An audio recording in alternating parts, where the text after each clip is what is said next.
শ্ৰদ্ধাস্পদ মাননীয় ৰাইজ, জয় জয়তে জ্ঞাপন কৰোঁ চালাম, নমস্কাৰ আৰু আন্তৰিক শুভেচ্ছা ও অভিনন্দন।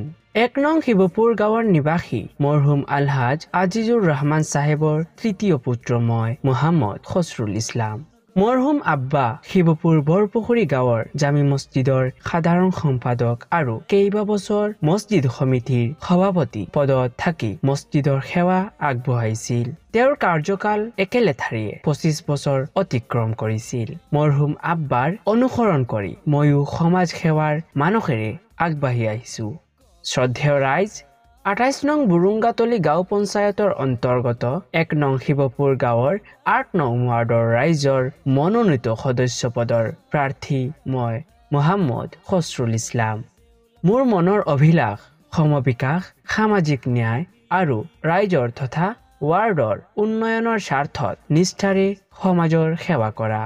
সেয়েহে অহা ৭ মে ২০২৫ বুধবাৰে ভোট কেন্দ্ৰত উপস্থিত হৈ মোক বিপুল ভোটত জয়যুক্ত কৰিবলৈ স্নিগ্ধ হিয়াৰে অনুৰোধ জনালো। মোৰ প্ৰতীক চিহ্ন অটো ৰিক্সা। জয় আই অসম। বিনীত খছৰুল ইছলাম।